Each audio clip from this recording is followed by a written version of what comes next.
La la la la la la. La la la la la la la la. No. Swap sides. I know it.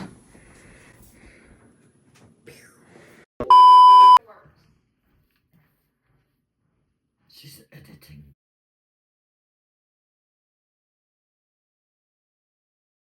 Hey y'all, welcome back to another episode of the Turning Point Podcast with Leanne and Lynn. We are going to have a special guest this week. His name is Chip, and it is Lynn's son. He's coming in to talk about some of his experience with his mom and her gift, we'll say. And Roy. And Roy. Yeah. And most importantly, how it ties into Roy. So sit tight and get comfy, and here's episode 4 of Roy.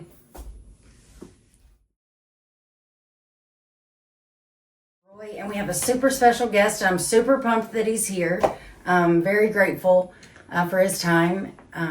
Lynn, tell us who we have. This is my son, Chip. I want you to come on and all I want you to do is just talk about things that happen that involved Roy, that you think involved Roy. I don't remember if it's the first podcast or the second podcast. I think it's the second one that you did. Yeah.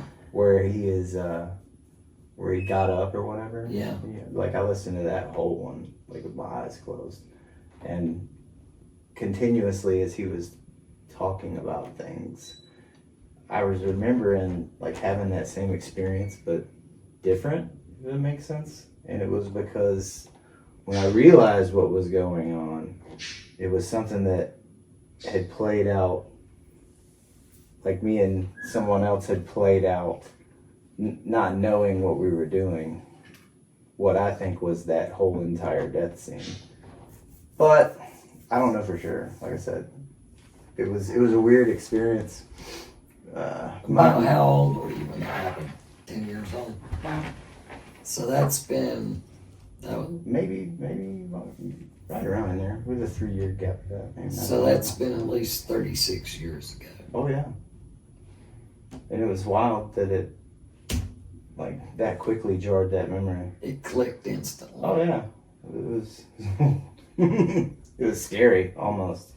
Is it something that you had you thought about any other time Since then? since you were a kid? But as soon as you Like listen, I don't think about the bamboo forest like you're go back there. I don't think about it.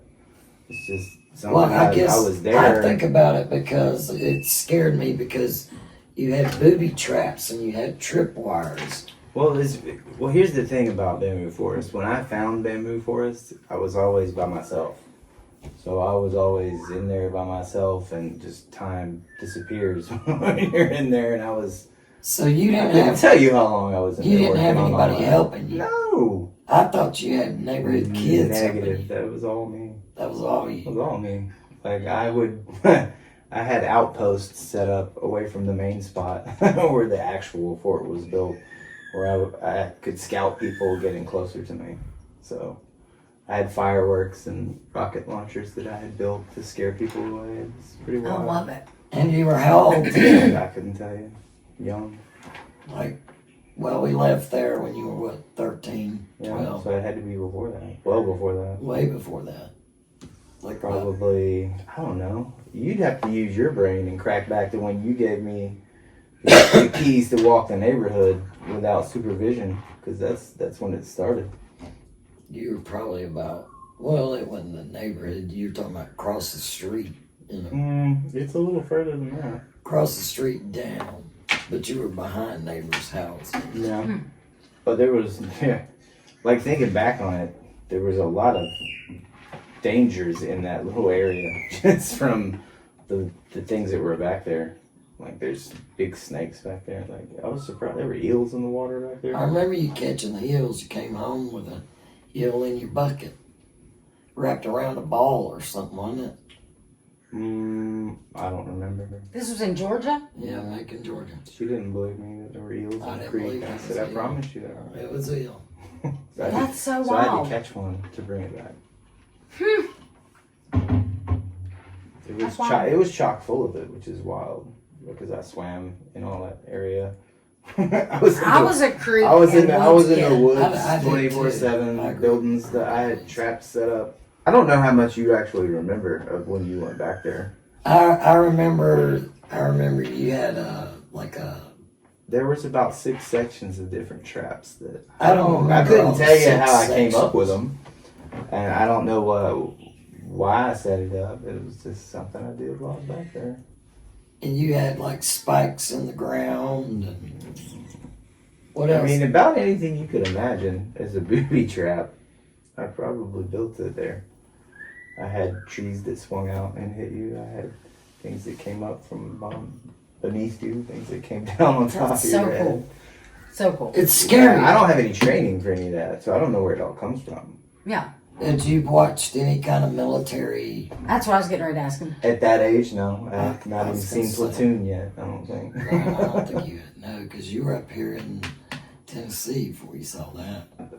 Originally I went over there because I heard there was a fishing hole over there. Because me and Tommy had told me there was a fishing hole over there. They said there was a big bass over there named Jake and that I couldn't catch it.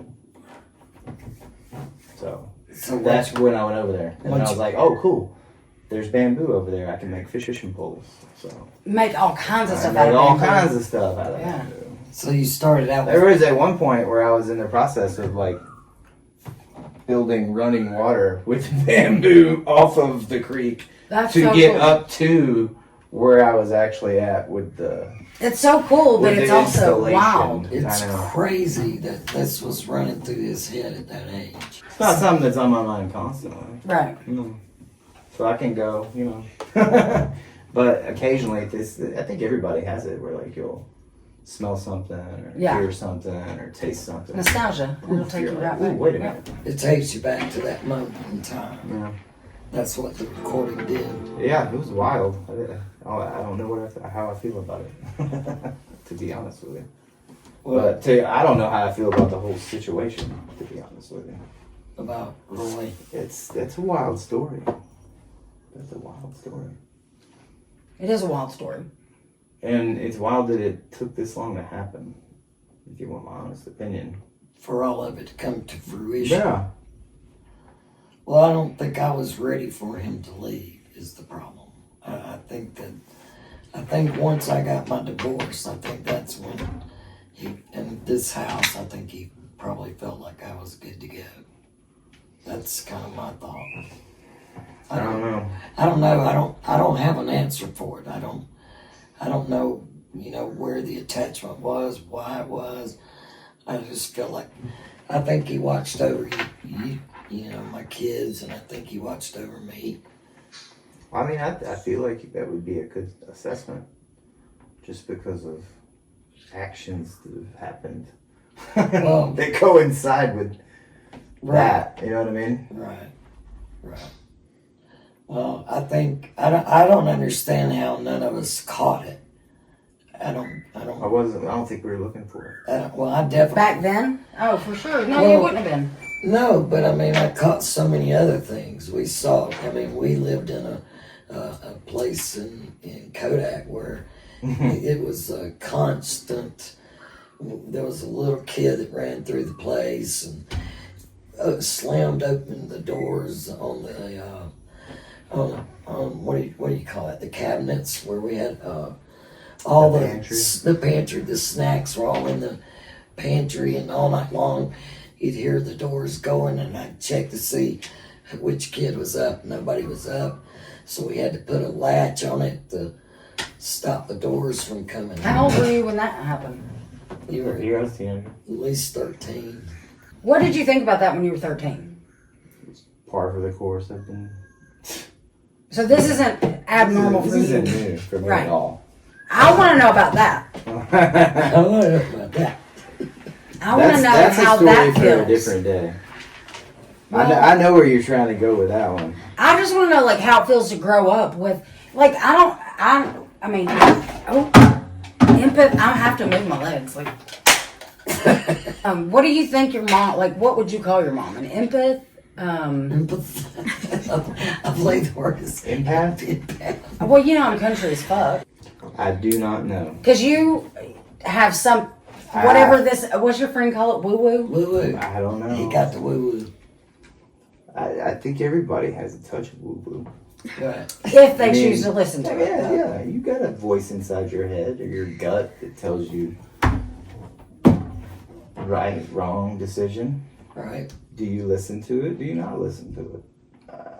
But I Some don't people think. are more tuned into it than other people, I think. Yeah, but y'all have freaking cabinets opening and shutting. Yeah, but I mean, that has never even happened to me. there's more than just that. I mean, that place was wildly haunted. But it was not just there. It's the whole area. There were other houses. When like new people would move into the neighborhood, we would have side bets. Everybody like, would. What's the over under on how many days it takes them to come over here and start asking us questions about Right. this stuff? It was the whole. It's like we'll give them a week. up. We'll give them 7 Yeah. days, and That's sure true. enough, poof. Yeah. Where was this? Kodak? Kodak. Tennessee? Oh, Yeah. Oh yeah. It was There's bad. something bad over there in that area. That So you didn't feel good over there. You felt bad woo woo. Bad. Definitely. Because I think there could I be. feel bad woo woo in fucking Kodak too. Now that I really think about it, I do not like going back there. Like Dumpling Valley Road or whatever road. That's our producer over there behind the scenes. Honestly, Well, Pittman Sorry. Center was the same way though. Pittman Center was pretty rough. Like you had a lot of. It was a really deep dark over there. But now we found a cemetery with. It could not have been a cemetery. It was. they definitely moved that. Yeah, they moved the headstones and they're like stacked in there. There's no way it was a real cemetery. And then one of the names. Dude, you don't move people's headstones. Right. That's I think that's what. Probably that is We're bad. talking about karma. This is Appalachia. Yeah. But that's more of the same questions I've got of like, how can you be dead and still? Affect people. Yeah. There's a whole lot more to this story that I think we don't know. Oh, I agree with that. There's, I think there's a whole lot more to this story that people do know that just don't let us know. Yeah. We'll see one day, I'm sure. It's gonna make sense eventually. well, I hope so because it sure doesn't. I think the smartest thing to do realistically would be you gotta dig the research on him. You gotta find like every living family member you can find. And find out what he was. You gotta find out about him. We're not gonna know why that happened until we know more about him personally. Because you say you feel like this person's been around you forever. Yeah, since I was young. Like I can remember hearing him say hide. I can remember Hide? Hide. I can remember hearing him say run now. Like I can remember it, and that was from me running from my dad, me hiding from my dad. Like I hid 2 doors up. He told me to go there. Like he cased out the neighborhood. I don't know. But he told me to go there. And it was, I went 2 doors up and I hid underneath their house because I could pop open their vents and watch my dad. Because at the time they had prescribed him Valium and he was drinking. So you combine alcohol and Valium together.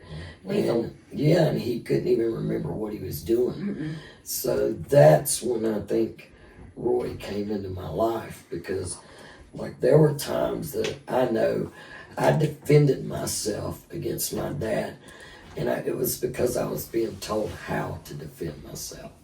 Like grab this, hit him. Like I could hear him without a bit of problem. He told me where to hide, he told me where to run. I don't know that I could have stayed alive without him. It made me a great athlete, I know that. I could jump a fence and nothing flat. But my dad, he didn't, he at 17 he got committed, so I had to live from about 8 or 9 to 17 with him being, just completely off his rocker. I went 10 years without even speaking to him because of everything. Anyway, Subject change. Yeah, it was a lot. But I feel like if it hadn't have been for him, I would have probably never made it. I was going down the interstate when I was married to Rowdy, and he said, "Get out of this lane now." And I just started getting out of the lane, because at that time in my life, I started listening to everything he said, because, once I found the murder weapon, and you remember all that, don't you, with Jake? Once I found that murder weapon, everybody started going, "Uh-oh, she can hear, she can see things." They stopped questioning me. But before that time, they just thought I was crazy. But it took something serious enough for people to get it. Have you told that story yet? No. That's going to be a whole another episode too. Because that was some crazy stuff. I mean, it's just been going on since I was a little kid. I think that if I hadn't had spirit when I was little, I would have never made it, because, they'd said I was a good baby, and I didn't need anything, and I think that was because I had spirit around me even then. Just, I don't know where it comes from. I don't know how it all came together. I know my dad was in Imperial Beach, California, and I know he was from California. So I don't know, maybe we were supposed to, met somewhere along the line. But You did. But well, yeah. But I would have liked to have met him, while he was still alive, not in spirit. That's a lot for anybody to deal with. And it's a lot for my kids to deal with. That, I don't know what I would do if somebody did that next to me. What? With that. Like what that happened to you with the whole, how this all came about. Like you recording him basically being somebody else. What would you have done? He didn't believe me. He called me a liar. He said I was just messing with him. Go back to sleep. It's April Fool's. I'm like, no. You acting like a crazy man. But when he started talking in cliques, I instantly knew he was talking about military. Why do you say it like that? Cliques? Talking in cliques. Because he said, you go one click that way, and he was naming people out. He was telling Smith to go one click that way, and Turner to go one click that way. And so he had him paralleling him like this, from what he was saying to me. But Yeah, that was interesting. That's an interesting the fact that I did that, like the whole video, the whole audio clip. Wow. It's wild. but you can hear in his voice, can you not? And I feel like it's almost like his voice changes. Like his speaking voice Yeah. is different than. Well, I feel like if you listen to it again, you'll hear what I heard. I felt like it was multiple experiences. Right. It wasn't. That wasn't like that wasn't one little Sequential. section of no. That was like 20 seconds here of this, Yeah. and then because at one point he sounded drunk. Yeah, I was like, I've wait a said minute. that too. I was like, you're not drinking outside the wire. I mean, you might be back at camp in the rear with a beer or two, but you're not outside the line. Mm-mm.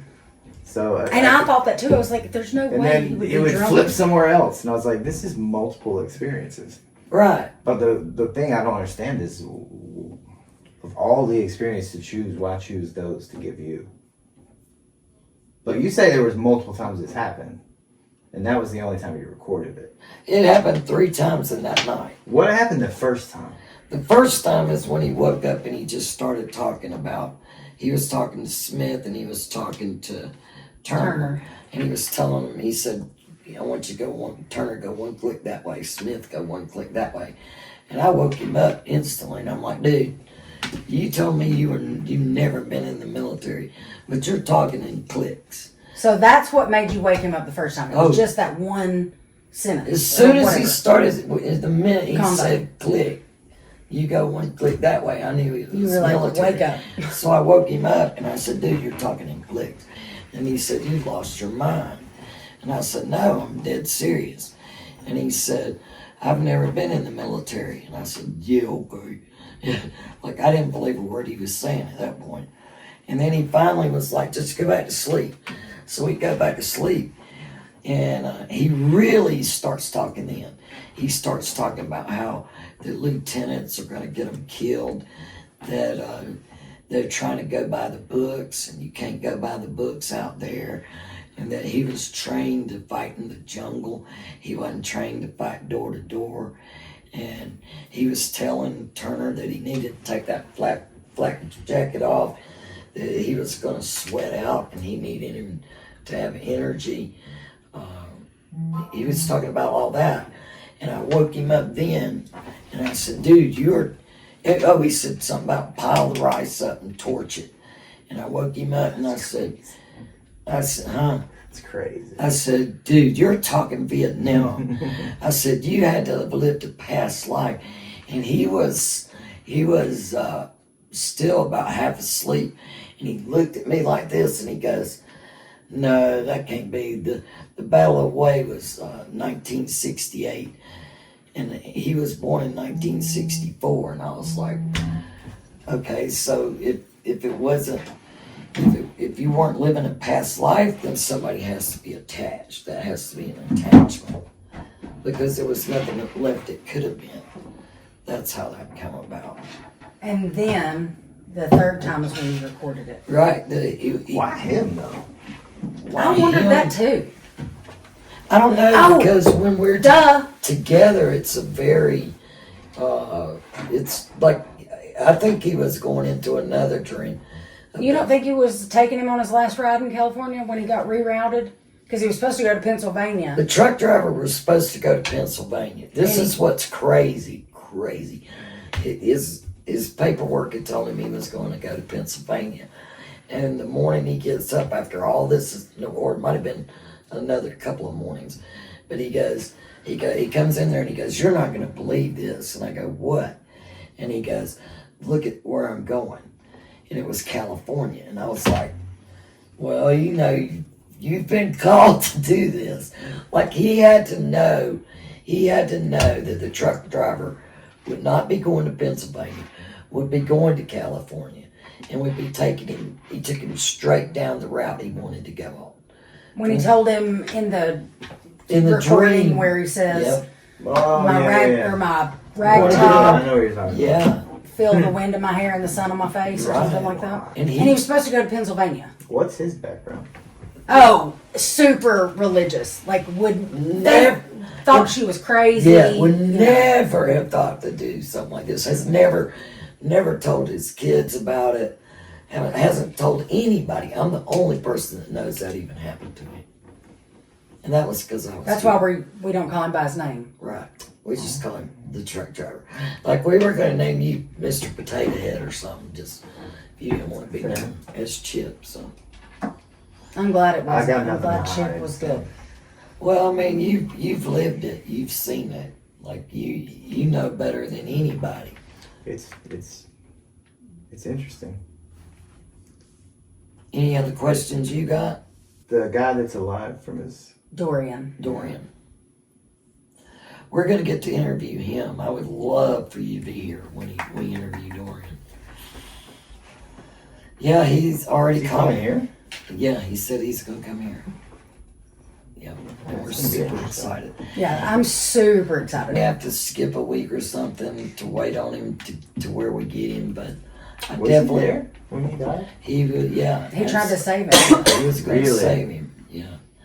Like, he'll be able to tell you... I'm going to ask him something when you get him here. Okay. Well, don't say anything I'm now. not saying anything about it now. Okay. And you know what I wonder is sometimes, like, how I fit into all of this is, and I don't know, it just hit me again. I've thought about it before, but so I'm going to say it, is I want to talk to him about survivor guilt because I struggle with that. He struggles with it too. Dorian? Dorian does. How do you know? Because I've read some stuff that he's written. Like, he's written about the day that Roy was killed. Really? Yeah. Where is it? It's on my phone. Send it to me. I'm going to read it tonight. Okay. Because it will tie into what I'm gonna. Well, actually, that could answer everything I want to know right there. Okay. There's something else that I think ties to this whole thing that will clear a lot up for me, and I think he can answer this question. Okay. We'll see. I'm super pumped about Dorian. That's cool. Oh, That's I'm, super cool that he wants to come Yeah. and Well, he was nice enough when I was so confused and I didn't know what was going on. You know, and a friend of mine found Roy's wall in His Vietnam. name on Yeah, the the Vietnam. Yeah. Yeah. And Dorian had signed on that and said, I tried everything I could that day to save you. And they all enlisted at the same time. So they were friends. that's what he wrote on the wall. Yeah. Wow. Yeah. Like, it's going to be a powerful interview. Like, I can barely wait. There's going to be a lot of crying. Look at you. I mean, it's like, whoa. I didn't know about the survivor guilt, so Right. That's probably how it ties into you. I can see that 100%. Because, you know, he feels it. He has to. and that's so many years of it. I mean, it has been for me too. Freak, I was 5. Right. Well, I'm like this. Anything we can do to help. Yeah. That's my thoughts. Spread the word. Spread the word. The fort that you built when you were a kid. Mm. You don't know why you did it. You just did it because you were a kid. You were a boy. You wanted to be in the I'm woods. gonna chalk it up to that. Well, I don't think that's what it was. I'm just saying that's how it felt at that time. Like you didn't audibly hear anything saying "cut this bamboo" at a No. I just knew how to do it. right. And there's no way that a kid little your kid his age. Like I'd be willing to bet if we went down there right now, it's still standing. Shut up. I promise you. Come If on. they haven't developed it, it's still standing. I don't think they. Do you know the address where you lived? Oh yeah, exactly. I can show you on Google. I was gonna say we need to look on Google Maps, go to the Earth, I don't know if we'll be able to. The canopy's big. Yeah. but you'll know if there's been a subdivision put in. That's true. Well, maybe. Maybe. I mean, because I'm down for a roadie. I love a roadie. But how cool would that be to go back and see it there? I have a feeling OMG. it's still there. It's probably still there. I wouldn't doubt. I mean, he built a fortress. That would be so. I had foxholes. I had. Like, I don't. You didn't know what the position freaking was foxhole secure. was. I Let's mean, just leave it at that. The what? The position was secure. and you were 8 or 10, or I mean, Probably. Little kid. It probably started before that. so you built the fort. Like if you rewind realistically, if you rewind probably 3 years before that, the first one that I built was before I found it, and somebody had like brought one bamboo, and I built one round bamboo hut out of the house. Cool, I need more of these. So I built more than one of them. Don't ask me. I don't know. I just remember looking at it, going, you can't have this back here. Nope. you She can't made have me that take back a lot there." of stuff. Like Yeah. she told me to take a lot of stuff down. I was like, I said to him, I don't know whether he took it down or not. they're probably not. He was supposed to take it down. In case anybody died, it was him, not me. Right under the bus you go, Chip. Right under it. Right under it. It wouldn't Wow. be the first time. Wow, wow, wow. And then when you heard the recording, it was like, whoa, holy. Well, that's the part of this whole thing that I'm most interested in because I keep, like, I'm connected to this somehow. Does it take you back to the woods? Is that No, what's annoying. It's like I keep having memories that I don't remember. Memories that aren't your memories. They're not, and it's like I'm playing through like, and it's all starting to. I'm getting pieces of it when you start bringing stuff like this to me. Like I would have not. No, I would have not put any of this stuff together had I not listened to that second podcast, and just happened to have been, you know. Trying to really listen. Yeah, and then it was like, whoa, because your mind can work way faster than that phone can. So Right. it's painting the picture and it put me back there like that, and I was like, oh, we did this. Me and this other person we're not going to name Right. that probably will not admit to it, but That's okay. we did. And the reason I really want to get him here and talk to him is I want to know if this was nighttime or daytime. What time of day that happened? When it all went down when he died. Was it nighttime or daytime? All right. I think it was nighttime. And Dorian, if I'm not mistaken, is the one that was dragging Roy, correct? No, Roy was Oh. dragging himself. Roy was dragging himself. Yeah. Yeah. Roy was dragging himself. He was dragging I did himself that. across the courtyard.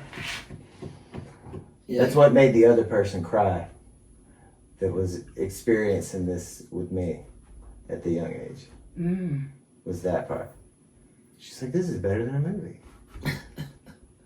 That's bad. It's pretty bad. Yeah. So that wraps it up for you for this week. You're going to come back. For sure. You're going to come back. For sure. You want to meet Dorian. For sure. Yeah. Got some questions for him. For sure.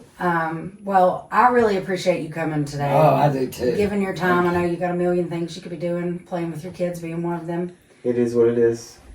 I've got to. I Thanks. think we all need to figure something out before I have to try to explain to him why he's experiencing things. So Right. Oh, indeed. apparently it steps down. I guess so. We'll see. I don't get the full spectrum of what she gets. I'm glad you don't. I'm glad I don't either. I think it'd be too much for you, and I hope your son doesn't. But he just has enough to keep him safe. Well, he does. He does. Thank you so much. Thanks, sir. Thank you. Love you. So soon, I'm not sure exactly when, we're going to have Dorian talking. He's coming to see us, and we're going to be asking him questions. He was there the day at the Battle of Way. He was with Roy, so he's got a lot of answers to our questions, and I think he's going to be really good for anybody that's ever been through something like this, because like you said, survivor's guilt. You got, It's a real thing. yeah, why did he live when others didn't? Leanne's been through that too. Yep. So I'm looking forward to talking to Dorian, and I'm thrilled Chip came to see us. Yeah, that was super cool. We really thank y'all for listening to another episode of the Turning Point Podcast with Leanne and Lynn. Please don't forget to like, share, comment, subscribe. Absolutely. All the good things. Leave us all the feedback. We're still working on the set. We will probably have to take a week off just because, Working on the set and trying to get this other. Dorian, you guys are going to, It's gonna. Yeah. it's going to be awesome. Hopefully, it's it's worth gonna the put wait. it all together. Yeah, it's going to make it all come together. Hope. For sure. Thank you guys for stopping in to see us. Have a good night. Bye, y'all. Bye, y'all.